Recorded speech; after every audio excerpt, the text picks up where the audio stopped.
जय भीम, जय भारत, जय संविधान। मैं Gautam Ratna Ambedkar nation YouTube channel से।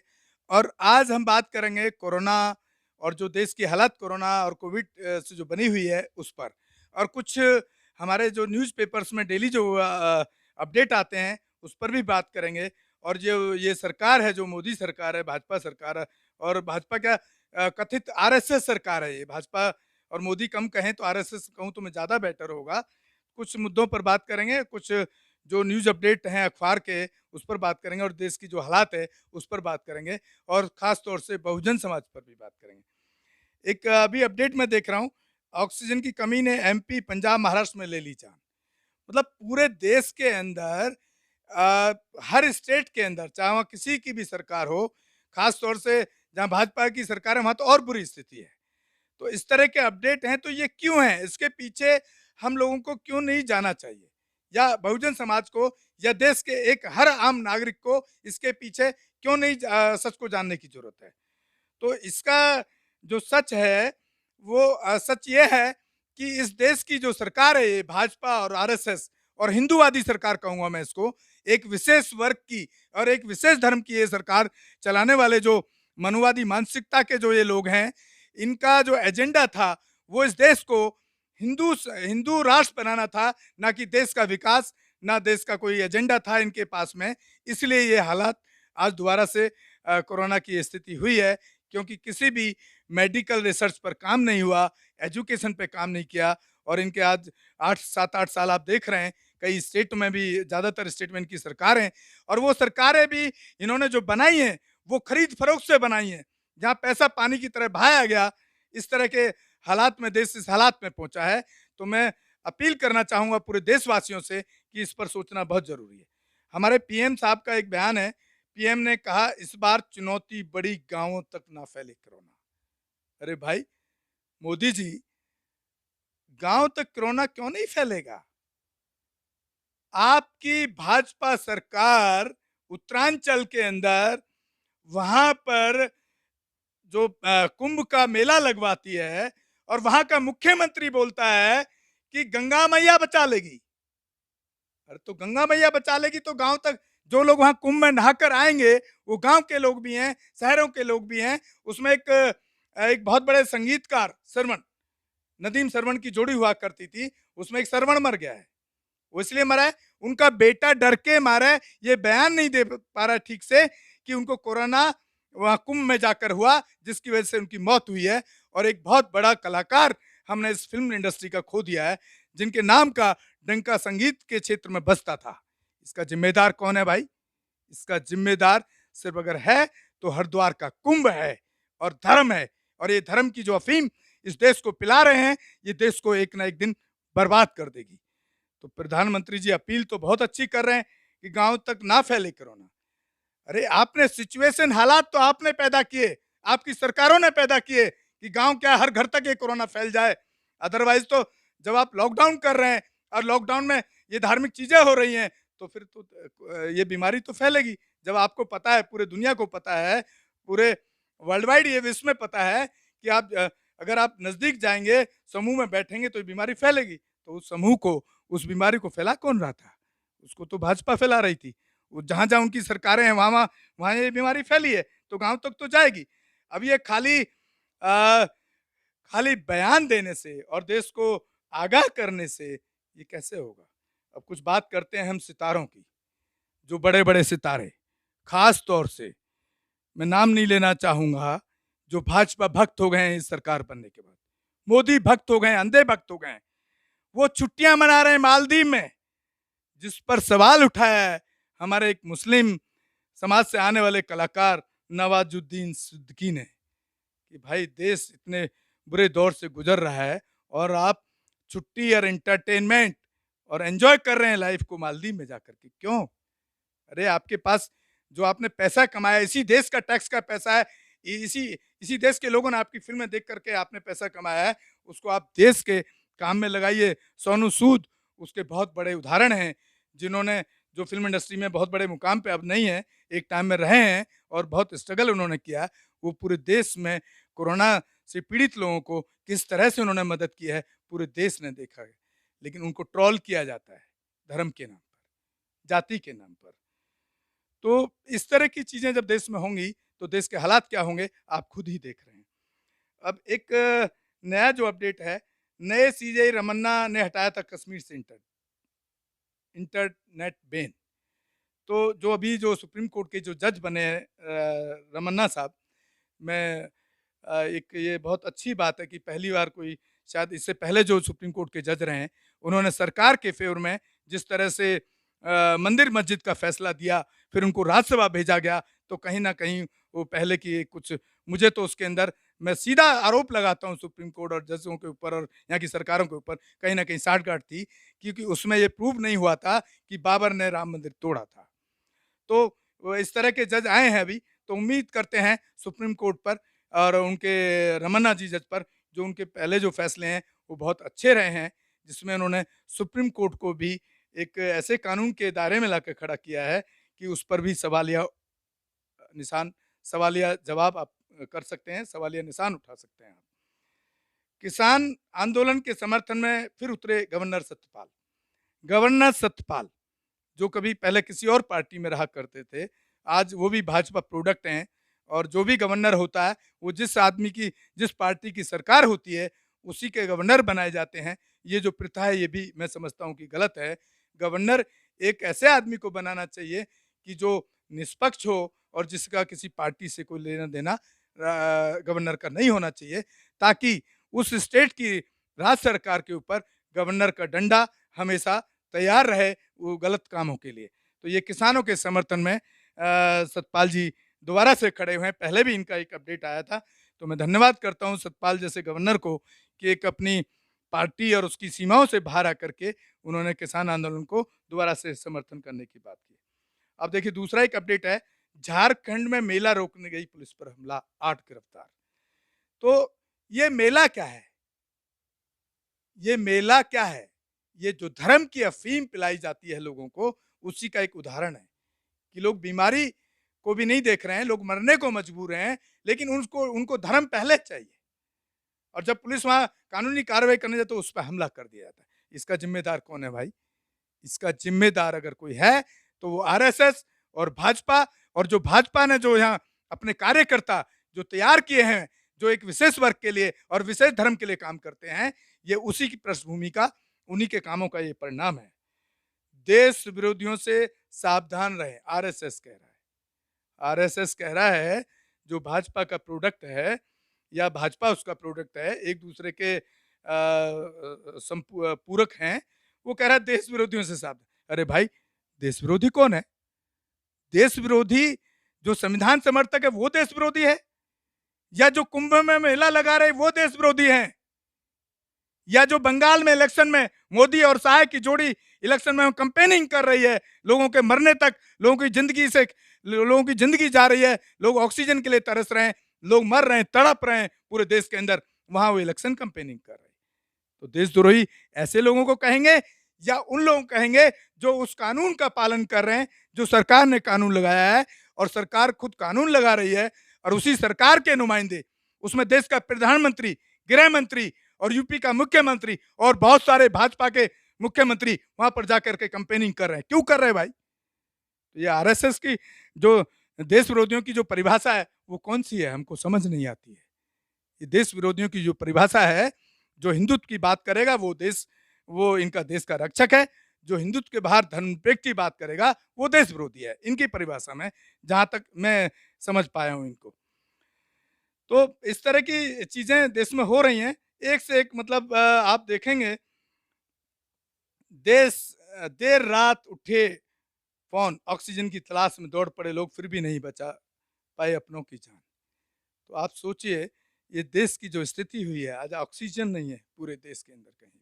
क्यों नहीं है भाई? क्योंकि आपने, इस सरकार ने, या इससे पहली सरकारें भी जिम्मेदार हो सकती हैं, रही होंगी, लेकिन फिर आप में और उस कांग्रेस की सरकारों में, या जो पहले सरकारें रहीं, चाहे चंद्रशेखर भी किसी की भी रही हो, उन्होंने क्या किया? आप भी वही कर रहे हैं जो उन्होंने किया। आप भी वही कर रहे हैं जो उन्होंने किया।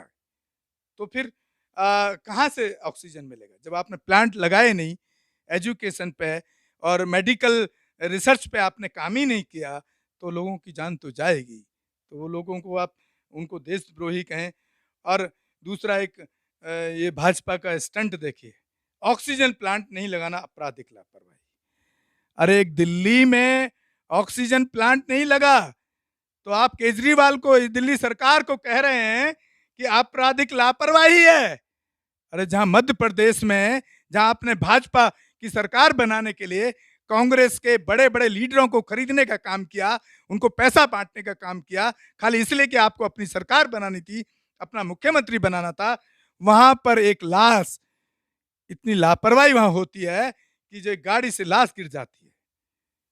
अमानवीय अमानवीय घटनाएं जो हो रही हैं आपकी सरकारों में, आपके स्टेट में, आप अंधे हैं क्या?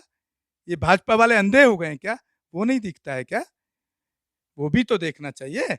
खाली दिल्ली सरकार पे आरोप लगा दिया कि प्लांट नहीं लगवाए। अरे प्लांट ने आपने फंडिंग करोगे तो लगवाएगा ना वो। तो मैं किसी सरकार के समर्थन ना समर्थन की बात नहीं कर रहा हूँ, और यहाँ मजबूर होना पड़ा है। यहाँ हाई कोर्ट दिल्ली का कह रहा है यह सुनामी है, ऑक्सीजन सप्लाई रोकने वालों को लटका देंगे हाई कोर्ट।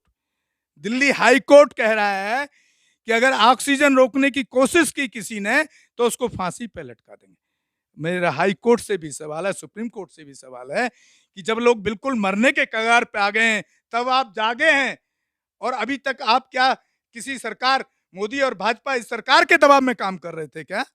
उससे पहले 1 साल से कोरोना नहीं चल रहा है, तब आपको कोर्ट को, इस हाई कोर्ट को क्यों नहीं दिखा कि ये सरकार है, ये कुछ आम जो जीवन है, आम जो आदमी है उसके लिए कोई काम नहीं कर रही है। तो अब क्यों जागी है कि कोर्ट को भी कहीं ना कहीं आम आदमी की सहानुभूति चाहिए, राजनीति उनको भी करना है।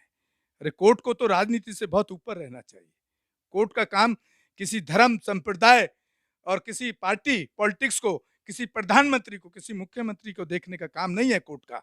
और सवाल मेरे ऊपर भी खड़ा होगा कि आप कोर्ट के खिलाफ आवाज उठा रहे हैं। कोर्ट के खिलाफ बोलना मेरे मौलिक अधिकार के अंदर आता है, और मैं बोलूंगा और बोलता रहूंगा, चाहे मुझे जेल हो जाए, चाहे मोदी सरकार, चाहे केजरीवाल सरकार या कोई भी सरकार मुझे भले ही क्यों ना जेल भेजने का काम करे, मुझे उसकी परवाह नहीं है।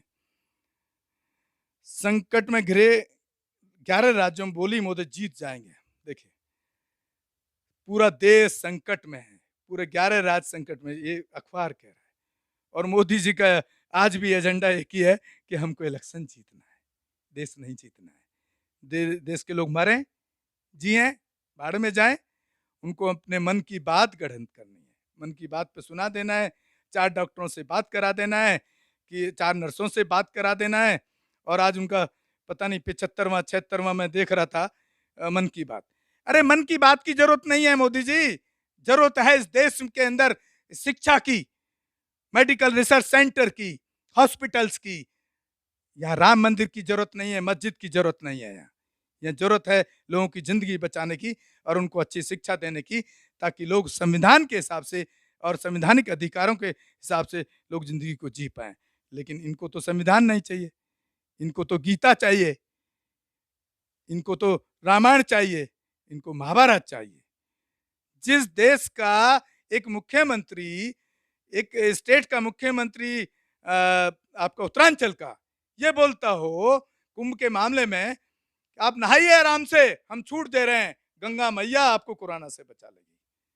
अरे इन लोगों ने अगर साइंस को थोड़ा पढ़ा होता, संविधान को पढ़ा होता, तो ये शब्द ये ना बोलते। ये बिल्कुल ऐसे में इसको गिनूंगा कि, और जो लड़कियों के लिए बोलता है कि लड़कियां छोटे कपड़े पहनती हैं इसलिए उनके साथ छेड़छाड़ होता है, इसलिए उनके साथ रेप होते हैं, इस तरह के भाषा इस्तेमाल करते हो, ऐसे लोगों को आरएसएस और भाजपा और यहाँ का मोदी, यहाँ का प्रधानमंत्री और उसकी पार्टी मुख्यमंत्री बनाती हो, उस देश का क्या हाल होगा ये आप खुद देख रहे हैं। और आप देखते रहिए, और यही हालात आपको झेलने पड़ेंगे इस देश के अंदर अगर आप लोग नहीं बदले तो। बीजेपी बोली जीते तो बंगाल में फ्री टीका देंगे, टीएमसी ने कहा जुमला। देखिए मतलब एक राज्य है, बंगाल में इलेक्शन है तो वहां पर फ्री टीका देंगे। पूरा देश प्रधानमंत्री का नहीं है, पूरा देश इस बीजेपी का नहीं है। अरे जब भाजपा अपनी जगह पार्टी अलग हो सकती है, लेकिन जब देश का कोई प्रधानमंत्री होता है और जो कोई पार्टी इस लेवल पे होती है तो उसके लिए पूरा देश होना चाहिए, कि बंगाल नहीं होना चाहिए। बंगाल को क्यों देंगे, पूरे देश को क्यों नहीं देंगे भाई? क्योंकि उनको इस पर काम करना नहीं है। डिवाइड एंड रूल जो अंग्रेजों का फार्मूला था, वही भाजपा, वही मोदी, वही उसके मुख्यमंत्री जहां जहां हैं वही वो काम कर रहे हैं। ये कोरोना के शिकार संगीतकार श्रवण के बेटे ने कहा पापा कुंभ गए थे, जो मैं भी आपको बताया भी था। एक नदीम श्रवण की जोड़ी थी जो कुंभ, इसका जिम्मेदार कौन है? अगर कुंभ का मेला नहीं लगता, अगर वो श्रवण कुंभ नहीं गए होते, तो मैं समझता हूं कि शायद उनको कोरोना नहीं होता और वो नहीं मरते। इसका जिम्मेदार कौन है? इसका जिम्मेदार जो वहां का मुख्यमंत्री उनको आमंत्रण कर रहा था, उनको इनवाइट कर रहा था, ऐसे लोग जिम्मेदार हैं ऐसी मौतों के लिए। तो ऐसे लोगों को मैं समझता हूं हाई कोर्ट और सुप्रीम कोर्ट जो बड़े अभी आजकल एक्टिव हुआ है, उसको ऐसे लोगों पर संज्ञान लेना चाहिए और ऐसे लोगों को सजा देने के लिए कुछ प्रावधान करना चाहिए और सजा देने के लिए इस तरह के डिसीजंस लेने चाहिए। और देखिए, और बड़ा एक बैरागी अखाड़े ने परिषद के गठन की चेतावनी दी, माफी मांगे वक्त से पहले कुंभ समाप्ति का ऐलान करने वाले अखाड़े। उसी कुंभ के अखाड़ों में कुछ एक दो अखाड़े वाले थोड़े समझदार निकल गए। उन्होंने जब देखा महामारी बहुत बड़े लेवल पे फैल रही है, तो उन्होंने कुंभ को समाप्ति का ऐलान किया। वहीं कट्टरवादी हिंदूवादी जो वहां के अखाड़े के परिषद के हैं, वो चेतावनी दे रहे हैं क्या तो माफी मांगे कि वक्त से पहले कुंभ क्यों खत्म किया। अरे और कितनों लोगों की जान लोगे? हाँ, पूरे देश को बर्बाद कर दिया आपके धर्म के ठेकेदारों ने, और धर्म के नाम पर, पूजा के और पाखंड के नाम पर, और कितने लोगों की जान लोगे? और आप फिर भी कह रहे हैं कि नहीं, कुंभ का मेला समाप्त करना, इसका मतलब है कि वो गलत किया, गलत की डिसीजन लिया गया, तो उनको हम वो माफी मांगे, नहीं तो उनको हम सजा देंगे। अब आप सोचिए, बंगाल को सिटी ऑफ फ्यूचर बनाएंगे मोदी। अरे भाई, मुझे समझ नहीं आता, इस देश का क्या एक बंगाल ही राज्य है क्या जिसको आप बंगाल को सिटी ऑफ फ्यूचर बनाएंगे? क्यों, दिल्ली नहीं है क्या? क्योंकि दिल्ली में आपकी सरकार नहीं बन पाई। दिल्ली में जो आप हिंदू कार्ड और मुसलमानों को आतंकवाद कहने वाले, सीए आंदोलन को आतंकवाद बताने वाले, उन लोगों ने केजरीवाल को समर्थन, हालांकि दोनों ही एक ही प्रोडक्ट हैं। केजरीवाल भी आरएसएस का ही प्रोडक्ट है, वो भी हम जानते हैं, पूरा डिटेल में हम बता सकते हैं आपको। केजरीवाल के यहाँ से 4 राज्यसभा सदस्य बनने थे, जिसमें से एक पंजाबी को बनाया गया, एक ठाकुर को बनाया गया, 2 बनियाओं को बनाया गया, जबकि 33% यहाँ पे शेड्यूल कास्ट की पॉपुलेशन, एससी एसटी ओबीसी और बहुजन समाज के लोग रहते हैं। उनमें से एक भी राज्यसभा सांसद केजरीवाल ने क्यों नहीं भेजा? सिर्फ बातें घुमा फिरा के करने की हैं। ये बहुजन समाज को सोचने की जरूरत है कि बहुजन समाज को इसको सोच समझ पर करके इस पर फैसला लेना चाहिए। लड़की को जलाने के मामले में लड़कियां और महिलाएं और बहुजन और एससी एसटी वर्ग तो ऐसे है यहाँ पे जैसे गाजर मूली को काट दिया जाता है। परसों मैंने अपने एक वीडियो में अपडेट किया था धर्म के ऊपर, तो एक ब्राह्मण कास्ट की एक लड़की, उसने कहीं मेरा वीडियो देखा, तो मुझे लगती है कि तुझे मुसलमान बन जाना चाहिए। अब वो मुझे लगता नहीं कि कितनी पढ़ी लिखी होगी बेचारी, शायद धर्म की जो अंधभक्ति है उसमें ग्रस्त लगती है मुझे। मैंने उनको जवाब भी दिया, अरे भाई, मुझे आपसे थोड़ी पूछना पड़ेगा कि मैं किस जाति में रहना चाहता हूँ, किस धर्म में रहना चाहता हूँ। मुझे इस्लाम पसंद है, मुझे जैन पसंद है, मुझे बुद्ध पसंद है, मुझे हिंदू पसंद है, ये मेरा अधिकार है, ये मेरा फंडामेंटल राइट्स है, जो मुझे बाबा साहब भीमराव अंबेडकर ने मेरे संविधान में दिया है। उससे कोई ब्राह्मण क्या, उससे कोई ठाकुर क्या, उससे कोई मोदी क्या, उससे कोई अमित शाह क्या, उससे कोई योगी क्या, कोई किसी की औकात नहीं है मुझे रोक पाएगा। ये मेरा अपना फैसला है कि मैं किस धर्म में, किस सोच से जीना चाहता हूँ। ये मेरा अधिकार है, मेरा संवैधानिक अधिकार है, जो बाबा साहब भीमराव अंबेडकर ने मुझे संविधान में दिया है।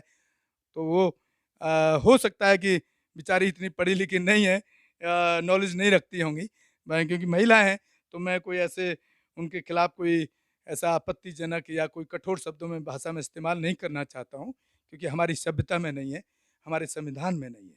उनकी सभ्यता में होगा कि राम ने सीता का परीक्षण किया, महाभारत में द्रौपदी को जुए में हरा दिया गया और गीता में कृष्ण ने वहाँ पे लीलाएं जो गोपिकाओं के साथ खेल खेले, हम उन संस्कारों से पैदा नहीं हुए। हम बाबा साहब अम्बेडकर, भीमराव अम्बेडकर, बाबा साहब अम्बेडकर के संविधान से पैदा हुए लोग हैं। हम संविधान की बात करते हैं और संविधान के हिसाब से हम चलेंगे। कोई दुनिया की ताकत क्या, इस देश की ताकत भी नहीं रोक सकती है हमारे संवैधानिक अधिकारों से, हमारे फंडामेंटल राइट से। अंबानी की संपत्ति में शुमार ब्रिटेन का स्टॉक पार्क।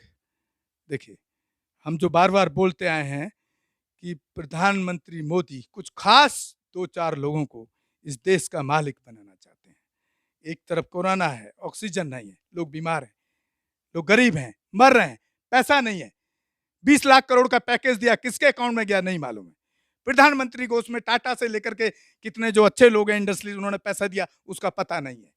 लेकिन यहां पर अंबानी ब्रिटेन का स्टॉक पार्क खरीद रहे हैं। तो आप समझ सकते हैं देश को मोदी जी और ये भाजपा सरकार कहां ले जा रही है।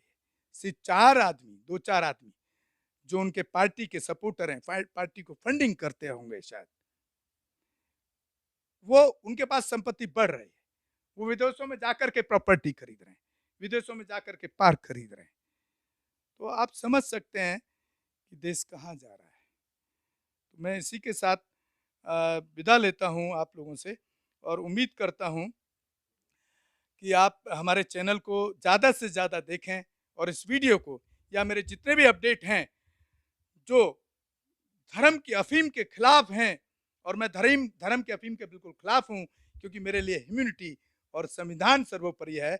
और संविधान में हर आदमी को, हर जाति को, हर धर्म को बराबर का अधिकार है। मुझे कोई ये फोर्स नहीं कर सकता है कि मैं किस धर्म में जाऊं, किसके खिलाफ बोलूं। अगर गलत चीज़ें होंगी, चाहे वो किसी भी धर्म में हो, तो मैं उनके खिलाफ बोलने का काम करूंगा।